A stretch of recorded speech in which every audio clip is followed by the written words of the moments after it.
Goeiedag luisteraars, dis Johan Willems wat gesels met die lente weer wat in volle swang is. En ek sien daar is 'n koue front vir volgende week op pad aan die suid of die Kaap toe. Nou die eerste koringoeskatting het ook vandag uitgekom. Laer is laas jaar heelwat laer, soos ons verwag het. Net meer daaroor. Nou ek dink waaroor 'n bietjie oor gesels is die inflasiekoers wat af is na 4,3% toe vir Julie maand, van 5% af.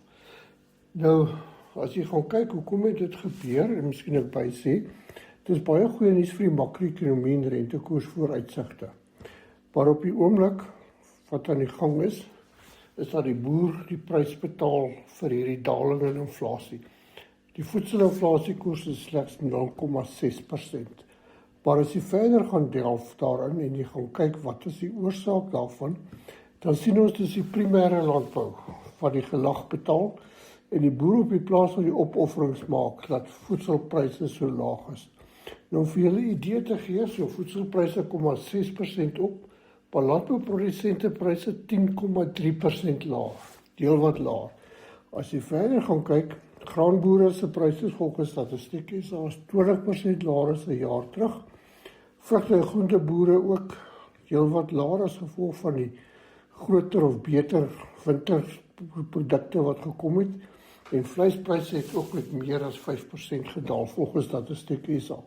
Nou as jy nou dit vat en jy kyk na hoe voedselpryse gestyg het, dan is dit die boer wat die spit afbyt en waar ons insetkoste met tussen 10 en 30% gestyg het. So dit is vir my regtig aan die een kant sleg, maar dit bewys weer vir ons aan die ander kant, dis die boer, ons weet dit al lankal wat die kostes kan deurgee nie, in hierdie geval die verbruikers die voordeel gekry van baie lae voedselinflasie. En dan het ons mense soos die departement van handel en nywerheid met hulle tariewe kommissie, wat die bes probeer om ons in 'n hoek te dryf. Die diepste is natuurlik die invoertarief op bevrore groente wat hulle nie wil verhoog nie. Hulle sê die arme mense eet bevrore groente uit China. Die braaikykbedryf is ook nou weer onderskoot met invoertariewe wat hulle verder verlaag. En dan volg het natuurlik ook op die koring invoertarief, se tamaletjie wat ontwikkel het. Nou die jongste is die JSE se landbouafdeling en die liggingsdifferensiaal op sojabone wat vir 2 jaar baie goed gewerk en getoets is gestaak is. En dit voel vir my so regtig asof ons die slaansak geword het, die boerderykant van 'n klomp van hierdie aksies.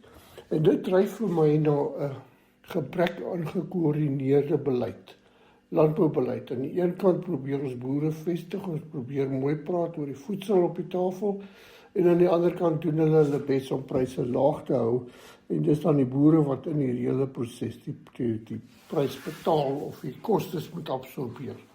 Kom ons gaan na die graanmarkte toe. Ek leg vir julle 'n grafiek aan waar julle kan sien hoe die pryse gestyg het die laaste 2-3 weke.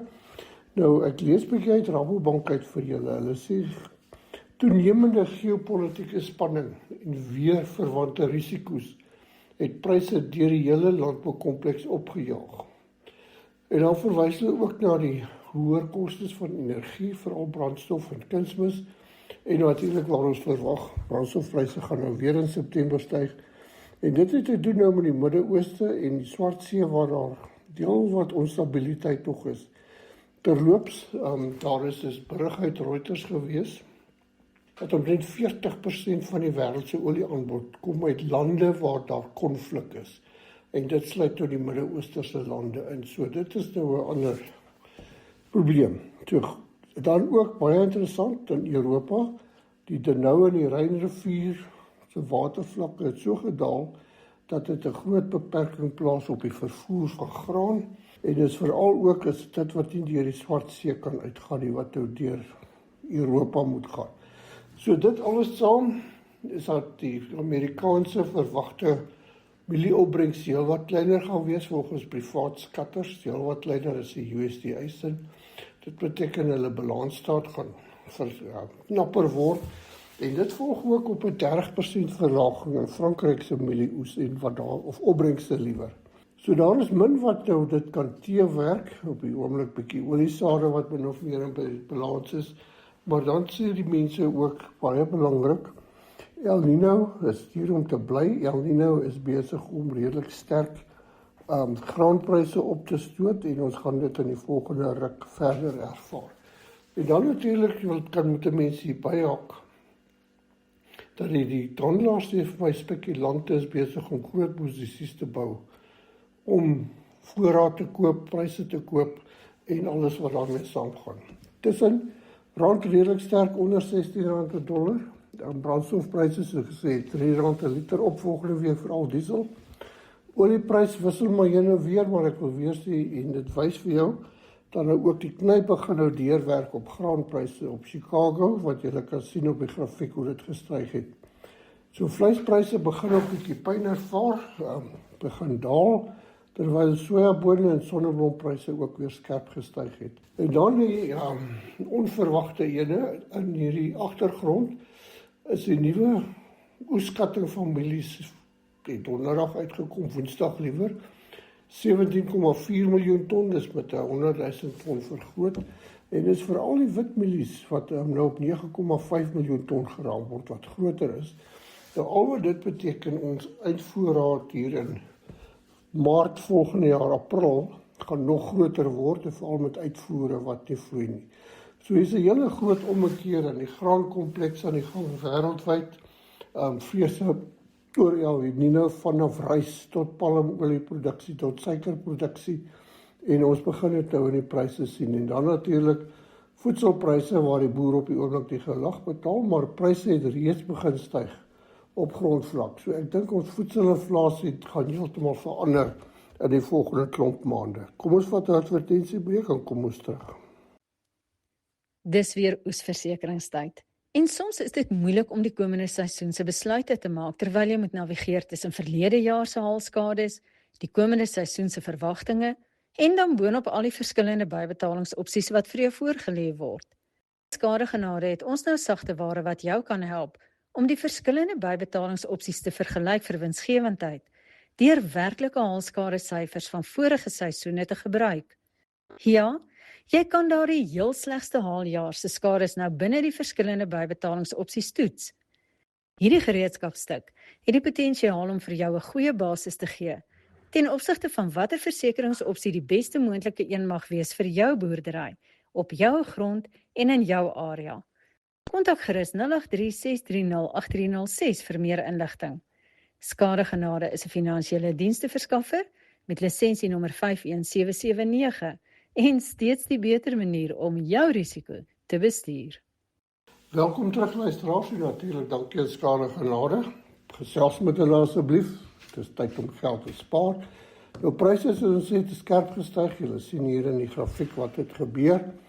Nou hier by ons witmielies huidige pryse hier by dit so raps onder die R4.000 per ton en vir volgende jaar hier by die R4.300 per ton. Nou daar is handelaars wat begin posisies bou en vir boere se bouvoorraad op. So dit is natuurlik 'n strategie as jy glo dat pryse nog heel wat gaan styg, maar dis waar ons op die oomblik staan en die R4.300 natuurlik 'n relatief goeie plantprys. Geelmielies hier by die R3.800, so witmielies is nou duurder as geel, so daar gaan die witmielies in die veevoermark in, daar is afhanklik geraam omtrent 1,5 miljoen ton. Ek wonder of hy enigstens sal ingaan, want dit beteken jou witmielie oordragvoorraad kan nog groter word as wat ons dan verwag.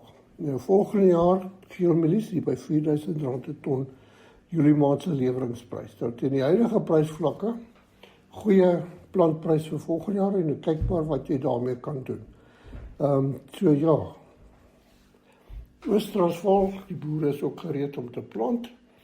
Hier wat ander dele is die boere gereed om te plant, die lande is voorberei en ek dink sodra die grondhitte dit toelaat en die grondvog gaan die boere plant. Die sojaboonpryse het ook heel wat verbeter, hier by die R8.200 per ton en vir volgende jaar oestyd ook oor die R8.000 per ton. Pers van sojabone verloop redelik goed. En natuurlik ons het al gepraat oor die 200.000 ton wat na China toe gaan. En dan heel wat boere die laaste week of twee aan hulle gaan poog om heel wat meer soja en sonneblomme te plant en minder mielies. Nou mense wat bietjie daard gooi met hierdie syfers sê vir my dat hulle verwag so 200 na 300.000 hektaar minder mielie-aanplantings, waarvan 'n redelike deel dan as sonneblom en swabone sal gaan afhangende van die beskikbaarheid van saad. En dan ook weer die hele debat oor papiermielies, moenie plant nie, koop vir jou mielies op Safex en probeer om so jou oorhoofse koste te dek. Nou in die gesprekke ook wat daar vore tree, is natuurlik 'n baie droë winter volgende jaar. As dit begin minder reën Januarie, Februarie, Maart, April, beteken dit ons gaan 'n baie strawwe winter hê. En deel van die debat met baie min veidings, deel van die debat is dan natuurlik voervloei. En van die boere beplan om redelike voergewasse te plant, natuurlik afhangende of daar saad beskikbaar is. Die sonneblom bly 'n aantreklike opsie. Hier in die Vrystaat is daar heelwat mense wat daarna kyk, hulle rande reeds voorberei het. En die prys bo R10.000 per ton is baie aanloklik. Nou die prys word ook gedryf deur palmoliepryse wat internasionaal besig is om te styg op grond van die verwagte El Niño. So sonneblomplantieolie lyk regtig positief. As ons na koring kyk, eerste koringoesskatting 1,7 miljoen ton, laas jaar was 1,9. Koringtarief steeds op 0 die laaste paar weke. En die canola-oes se skatting is ook in die Wes-Kaap heelwat groter, 360.000 ton teen laas jaar se 300.000 ton. So die swaai het hier voort vanaf koring na canola toe en die Desember koringpryse is by die R6.200 per ton, wat nog beslis nie 'n goeie prys is nie. Ja, en dan praat ons, die internasionale ontleeders is volmoed dat die pryse internasionaal van koring redelik kan styg. Aardappelpryse bly maar sywaarts beweeg nie veel nie, en dan in die veemark, baie interessant. Meneer Trump het toestemming gegee dat daarof hy oorweeg het om 300.000 ton beesvleis tariefvry in Amerika te laat invoer, en sy motivering is, vleis is duur, want daar is tans 'n kinderboufase in die gang, en hy wil die pryse vir die verbruikers goedkoper maak. Nou dit bly maar vir 'n mense tamaletjie dat vir politici die hele tyd wil inmeng in markte en dan regtig die goed verder op die kop draai. So is nie net by ons waarmee ons daarmee spook nie. Maar die vleismark bietjie onder druk, pryse bietjie af, redelik mediaberigte vir die ekonomie onder druk is, duur brandstof wat kom en die Reserwebank se ekonomiese aanwyser het ook die laaste 3 maande gedaal, wat sê dat daar druk op die ekonomie is. Daar is ook tans 'n hofsaak aan die gang oor die sogenaamde COVID-toelaag van R270-300 wat in COVID toegestaan is deur die staat. Die hofsaak is dat dit permanent gemaak moet word en dat dit goed vergroot moet word. Dit is te laag. Dan in die vleisbedryf, klas A pryse het gesak hier na 66 kg, speenkalvers ook bietjie laer na R47 en klas C ook hier so by die R60 per kilogram.